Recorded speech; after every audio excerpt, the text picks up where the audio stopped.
અત્યારે પાકિસ્તાનમાં સામાન્ય લોકોથી લઈને રાજકીય ગલિયારામાં એક જ સવાલ છે કે નિયાઝીની ખુરશી ક્યારે જશે અને કેવી રીતે પાકિસ્તાનને તબાહી ખાનથી મુક્તિ મળશે। વિપક્ષે તખ્તો તૈયાર કરી લીધો છે। સેનાએ પણ ઇમરાનની વિદાયની તૈયારી કરી લીધી છે, પરંતુ ઇમરાનને સત્તાનો મોહ છૂટતો નથી।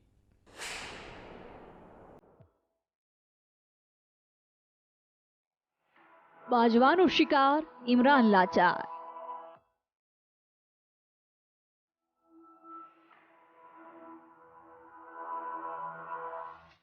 રાજનીતિની પીચ પર કપ્તાન ક્લીન બોલ્ડ।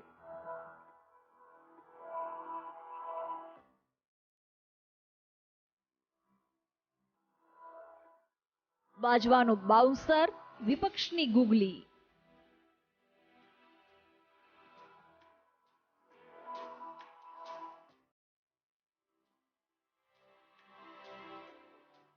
ઇમરાનની વધી ગઈ મુશ્કેલી।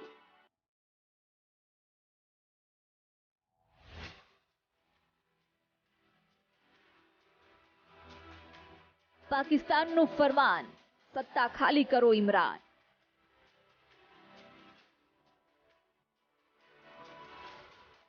બળવાખોરોને મનાવીશું, ખુરશી બચાવીશું।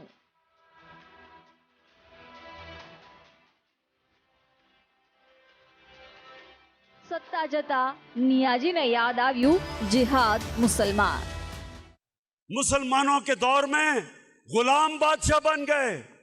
हिंदुस्तान में गुलामों ने हुकूमत की, मिस्र में गुलामों ने हुकूमत की, क्योंकि नबी का फरमान था कि उनको एक घर के फर्द की तरह रखो।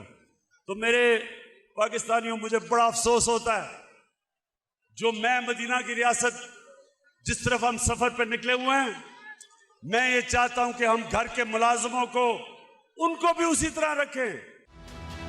90 મિનિટના ભાષણમાં 5 વખત જિહાદ અને 10 વખત મુસલમાનનો ઉલ્લેખ। હંમેશાની જેમ ઇમરાનની પાસે કહેવા માટે કંઈ નહોતું, ત્યારે ઇમરાન ખાને પોતાની નિષ્ફળતા છુપાવવા અને સત્તા બચાવવા માટે જિહાદ અને મુસલમાનના નામે ભીખ માંગી। અને ઇમરાન ખાન એ હદ પાર કરી ગયા કે હિન્દુસ્તાનના મુસલમાનોનો પણ ઉલ્લેખ કરવા લાગ્યા। 200 मिलियन यानी 20 करोड़ मुसलमान हिंदुस्तान में हैं, लेकिन जो हिंदुस्तान में भी मुसलमान थे, उन्होंने भी पाकिस्तान के लिए वोट किया था, क्योंकि वो ख्वाब थी, वो देखना चाहते थे कि मदीना की रियासत के तर्ज पे मुल्क खड़ा हो। કાન ખોલીને સાંભળી લો ઇમરાન ખાન અને આ વાતને મગજમાં ઉતારી લો। હિન્દુસ્તાની મુસ્લિમ સમાજે ના તો ક્યારેય પાકિસ્તાનની વાહવાહી કરી કે ના ક્યારેય કરશે। હિન્દુસ્તાનના મુસલમાન તો દૂરની વાત છે, અત્યારે તમારા દેશના મુસલમાનો પણ તમારી પર થોડો પણ ભરોસો નથી કરતા। ઇમરાન ખાન પરથી રાજકીય નેતાઓને તો ભરોસો ઉઠી જ ગયો છે, પરંતુ હવે પાકિસ્તાન સેનાએ પણ ઇમરાન સામે મોરચો માંડી દીધો છે। ઇમરાન પાસે 31 માર્ચ સુધીનો સમય છે, કેમ કે એ દિવસે પાકિસ્તાનની સંસદમાં ઇમરાન સામેના અવિશ્વાસ પ્રસ્તાવ પર ચર્ચા થવાની છે અને ઇમરાન પાસે હવે ગણતરીના કલાકો જ બાકી રહ્યા છે।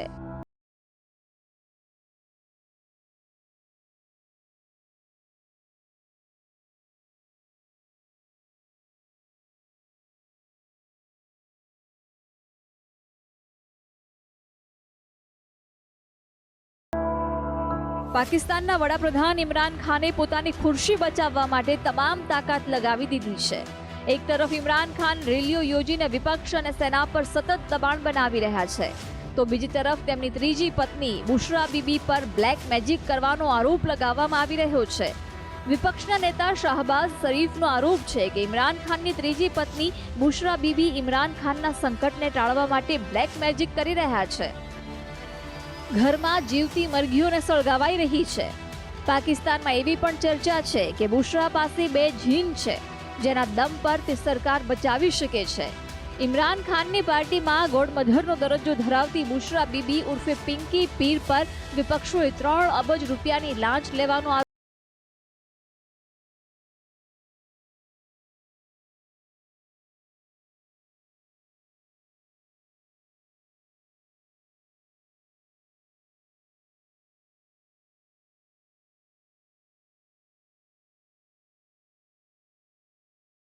ઇમરાન ખાનની ત્રીજી પત્ની બુશરા બીબી છેલ્લે વર્ષ 2019માં ચર્ચામાં આવી હતી. એક ટીવી ચેનલે દાવો કર્યો હતો કે તેનો ચહેરો અરીસામાં દેખાતો નથી. એવું પણ કહેવાય છે કે તે જીનને માંસ ખવડાવે છે. જો કે બાદમાં પાકિસ્તાની મીડિયાએ તેને ખોટા સમાચાર ગણાવ્યા હતા. તેમ છતાં બુશરા બીબીના રહસ્યમય જીવન વિશે અટકળો આજે પણ ચાલી રહી છે. બુશરાના બ્લેક મેજિકના તો અનેક કિસ્સા છે, પરંતુ પાકિસ્તાનમાં કહેવાય છે કે બુશરાને સપનું આવ્યું હતું કે ઇમરાન ખાન તેના ઘરના કોઈ સભ્ય સાથે લગ્ન કરે તો તે વડાપ્રધાન બની શકે છે.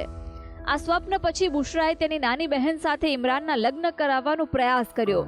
જો કે તેમાં નિષ્ફળ થતા તે પોતે જ પોતાના પહેલા પતિને છૂટાછેડા આપીને ઇમરાન સાથે લગ્ન કરવા તૈયાર થઈ હતી.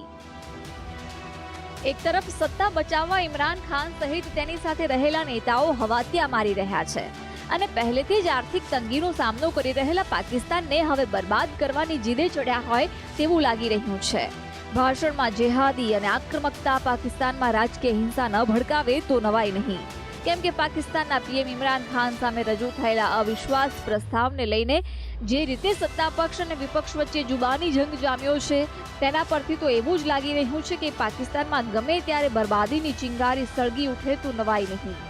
બ્યુરો રિપોર્ટ, સંદેશ ન્યૂઝ.